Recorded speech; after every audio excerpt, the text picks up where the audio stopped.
विश्वरत्न Bodhisattva संविधानकार doctor Babasaheb Ambedkar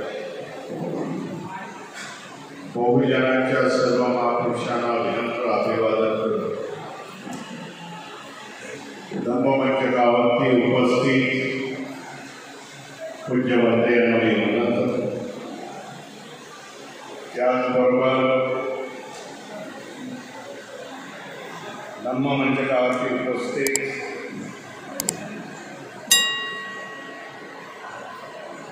डोळस कुटुंबीय प्रकाशजी ओवाळ भारतीय महासभा जिल्हा पुणे के.बी. वाघमारे यांनी माझ्या आधी प्रबोधन केलं। संतासैनिक दलाचे सर्व जवान आणि उपस्थित बंधू आज या जुन्नर वेळे गावामध्ये आपल्या समोर उपस्थित आहे राकेश डोळस यांनी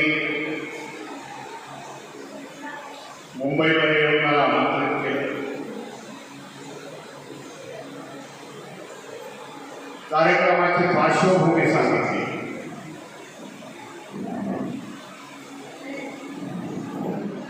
कालखंडित त्यांचे आई वडील आणि त्यांच्या स्मृत्यार्थ त्यांच्या वडिलांचे स्मृतिस्थळ त्यांच्या असलेल्या शेतामध्ये निर्माण करायचं आहे, बांधण्यात आलेल्या त्याच्या उद्घाटनासाठी। त्यामुळे मी आज या गावामध्ये हजर आहे, आपल्या समोर संबोधित करतो। उद्घाटन करत असताना समाधान वाटतं।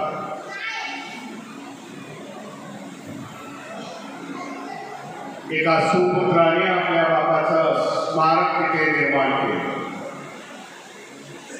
आई वडिलांपायी असलेला आदर त्याने दाखवून दिला।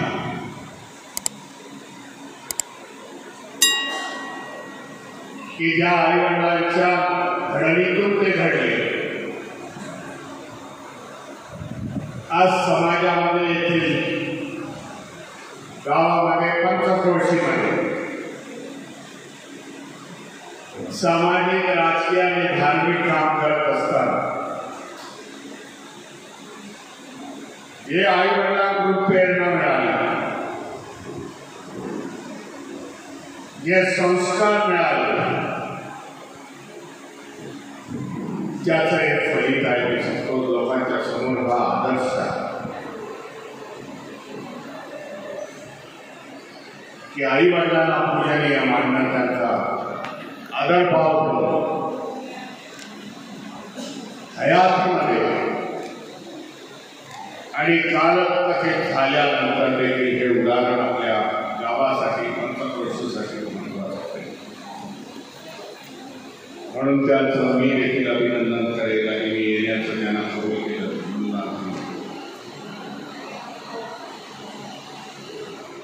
मध्यंतरी 6 महिन्यापूर्वी मला वाटतं मी पुन्हा एकदा इथे एका कार्यक्रमासाठी भारतीय बौद्ध महासभेच्या अधिवेशनासाठी छत्रपती शिवाजी महाराजांच्या जन्मस्थानी मी हजर झालो।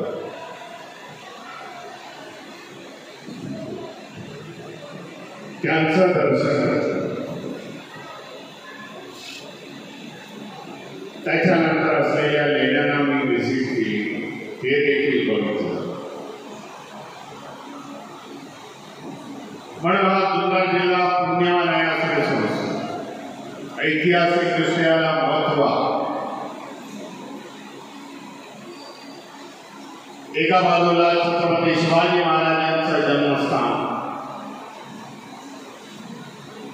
दुसऱ्या बाजूला 2000 सालच्या कोरीवाच्या बुद्ध लेण्या इथे आहेत। म्हणून ऐतिहासिक याला स्थान प्राप्त झाले, महत्वाचं स्थान प्राप्त झाले।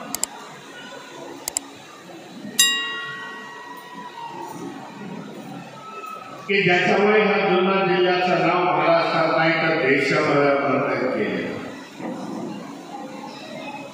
जे इतिहासप्रेमी आहेत, ज्यांनी इतिहास वाचलेला, इतिहासाचे अभ्यासक आहेत असं त्यांना ह्या किल्ल्याचं महत्व कळू दे.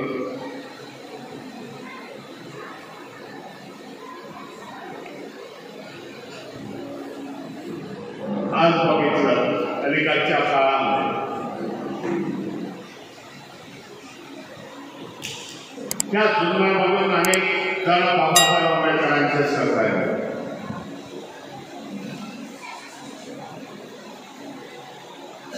बाबासाहेबांच्या हयातीच्या काळामध्ये ह्या जुन्नर जिल्ह्यातून उपशाम गुरुजी म्हणून ह्या जिल्ह्यातले होते आणि त्यांनी बाबासाहेबांना तेव्हा साथ दिलेली आहे. समकालीन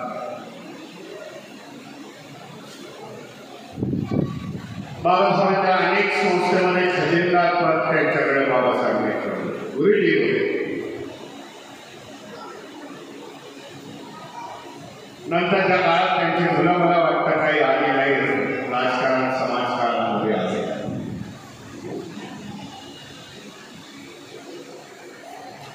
बाबासाहेबांचे सहकारी डोळस म्हणून होते, ते देखील ह्या जिल्ह्यात. अशी अनेक माणसं बाबासाहेबांबरोबर ह्या जिल्ह्यातून आली होती की त्यांनी समाजामध्ये योगदान दिले. आंबेडकर चळवळी, आंबेडकर चळवळ ही देशाच्या कानाकोपऱ्यामध्ये घेण्याचा त्यांचा सिंहाचा वाटा. बाबासाहेबांनी ज्या क्रांत्या केल्या, बाबासाहेबांनी जे जे ठरवण्यात आलं,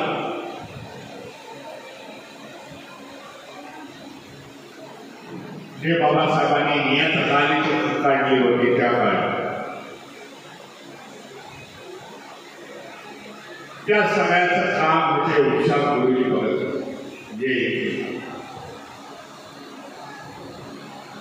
म्हणून जेव्हा बाबासाहेबांचा इतिहास जेव्हा शब्दबद्ध होतो,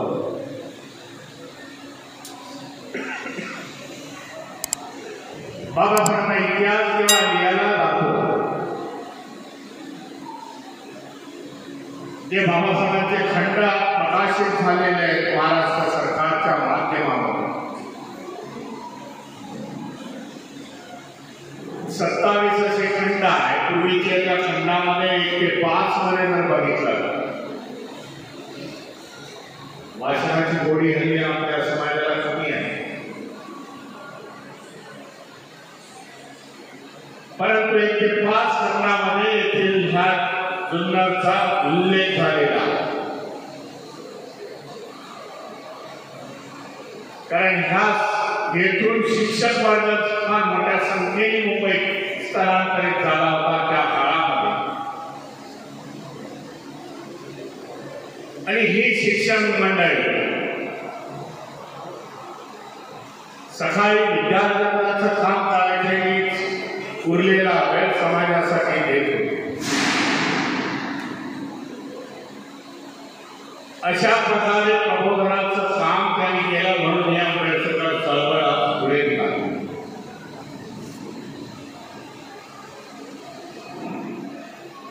म्हणून मी काल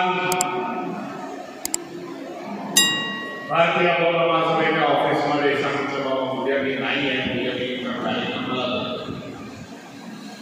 बोलले, साहेब आता कार्यक्रम आपल्या शेड्यूलवरती नाही आहे. बोललं दान गरजेचं, येथील लोकांना जागरूक करण्यासाठी, येथील लोकांना प्रबोधन करण्यासाठी त्या जिल्ह्यात कुठेतरी वाटतंय की ह्या जिल्ह्यामध्ये आंबेडकर चळवळ मागे पडलेली आहे.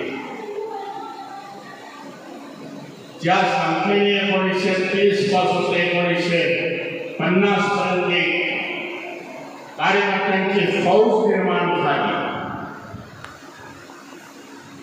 आणि आंबेडकर चळवळीला योगदान दिलं, ते आज कुठेतरी खंडित झालेलं आहे. त्याच्यासाठी जाणं गरजेचं आहे. ज्याचा मी उल्लेख केला बाबासाहेबांच्या नियतकालिक की मुघलायक पासून सुरुवात की प्रबुद्ध भारतापर्यंत आज देखील प्रबुद्ध भारत मोठ्या संख्येने कामाला ह्या जिल्ह्यामध्ये बाजूच्या अहमदनगर जिल्ह्यातले मला वाटतं गंगायत गुरुजी होते आणि त्यांच्याबरोबर 5 जणांची अशी टीम होती. जेव्हा ही नियतकालिक छापली जात होती त्या काळी त्यांचं काम होतं सायकलवरून मुंबईमधल्या बसस्टँडमध्ये ते लोक निघून जायचे. शिक्षणाचं प्रमाण कमी होतं, साक्षरतेचं प्रमाण कमी होतं. शिक्षणापेक्षा साक्षरता शब्द बरोबर आहे. तर ही मंडळी मुंबईच्या या नाक्यावरती जशा तुमच्याकडे चावड्या असतात तशा नाक्यावरती उभे राहून बाबासाहेबांनी बहिष्कृत भारतमध्ये, जनतामध्ये, मुकनायकमध्ये काय लिहिलेलं आहे, चळवळीच्या मीटिंग कुठे झाल्या आणि त्याच्यामध्ये कोणी काय भाषण केलेलं आहे याचा वृत्तांत वाचत होते. बाबासाहेबांचं एडिटोरियल, बाबासाहेबांचं संपादकीय ते लोक वाचून दाखवत होते की जेणेकरून लोकांना त्याचं ज्ञान होईल. कारण साक्षरतेचं प्रमाण कमी होईल. लोक चळवळीला जुळण्याचं कारण ते होते. हा एवढ्या संख्येने लोक त्या काळी बाबासाहेबांच्या चळवळीची एकजूट झाले. ना आजच्यासारखे मोबाईल आहे, ना ट्रान्सपोर्ट सिस्टीम आहे, दळणवळणाचे साधन, ना कम्युनिकेशनचं साधन आहे. तरी पण समाज एकजूट झाला होता. तन मन धनाने समाज एकजूट झाला होता. याचं सगळं श्रेय मी त्या वेळच्या बाबासाहेबांच्या असलेला सहकार्याला की ज्याने आपल्या घराघराचा कुळाबाळाचा विचार न करता समाजासाठी काम केले.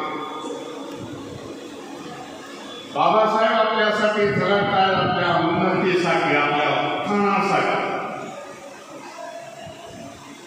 ज्याला आपलं योगदान असावं असे चळवळीचे आणि निष्ठावंत कार्यकर्ते बाबासाहेबांना लाभले म्हणून ही चळवळ मोठी झाली.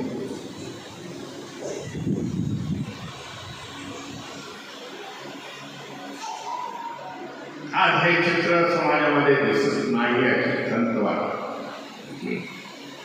कार्यकर्त्यांनी संपूर्ण समाज हे माझं कुटुंब,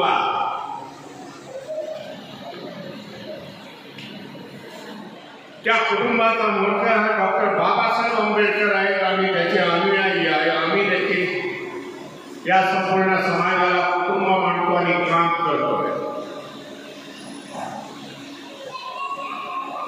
काय प्राप्ती मिळेल, काय लाभ मिळेल याचा कधी विचार केला नाही.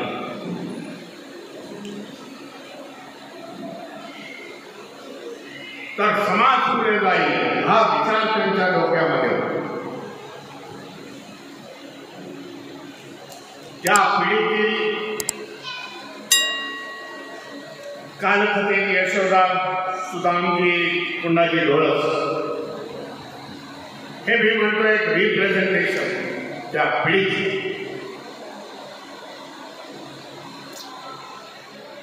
की ज्यांनी झोकून दिलं चळवळीमध्ये, आंबेडकर चळवळीमध्ये. असे ते कार्यकर्ते हजारांनी महाराष्ट्रामध्ये निर्माण झाले बाबासाहेबांच्या काळात.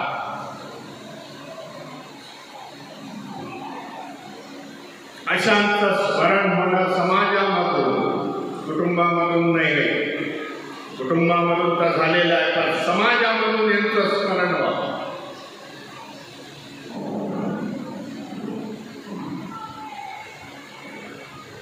कुटुंबाने त्यांचं योगदानाचं स्मरण करणं गरजेचं. बाबा ती पिढी होती म्हणून आज आम्ही घडलो. त्या पिढीने योगदान दिलं म्हणून आज आम्हाला हे दिवस आलेले आहेत. बंगले घोडे आमचे दारासमोर गाड्या उभ्या राहिलेल्या. हे स्मरण सदोदित ठेवणं मला वाटतं गरजेचं आहे. एका पिढीने दुसरी पिढी घडवण्याचा प्रयत्न करायला पाहिजे.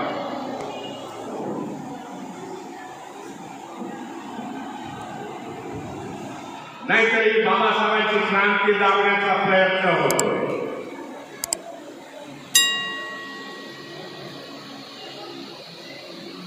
म्हणून केव्हा केव्हा विचार करत असताना एक लक्षात येतो,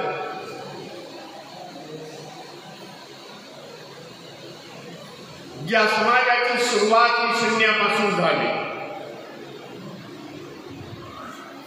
तो समाज या 60-65 वर्षामध्ये एवढ्या उंच भरारी कसा घेऊ शकतो. मी नेहमी 2 कारणं सांगत असतो. जो समाज बाबासाहेबांच्या क्रांतीबरोबर आला, जो समाज बाबासाहेबांच्या क्रांतीमध्ये एकरूप झाला, बाबासाहेबांचे विचार त्यांनी आत्मसात केले आणि बाबासाहेबांच्या आखरी टप्प्यावरती धम्मक्रांतीमध्ये भगवान गौतम बुद्धाच्या शिकवणीवरती चालला, तो समाजात पुढे गेला. जगाच्या इतिहासामध्ये 60 वर्षामध्ये एवढा समाज पुढे जाऊ शकत नाही. हे सामाजिक उदाहरण जाण्याची 2 कारणं आणि ह्या 2 कारणासाठी नेण्यामध्ये हे माध्यम जे लागतं,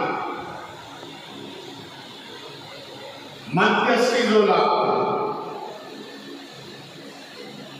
ते हे डोळसांसारखे सुदामकुंडाचे डोळसांसारखे लाखोचे कार्यकर्ते होते. त्यांनी ह्या समाजाला ह्या दिशेने जा, बाबासाहेबांच्या दिशेने जा. भगवान गौतम बुद्धाच्या शिकवणीवरती आपला आचरण करा, हा जो संदेश घेऊन गेले म्हणून हा समाज पुढे गेला. मी पुन्हा एकदा सुदामजी कोंडाजी डोळस यांना अभिवादन करतो. त्यांच्या मुलाचं राकेश डोळसांचं अभिनंदन करतो की त्यांनी त्यांच्या स्मृतीला येणारे शेकडो सालच्या बाधित राहतील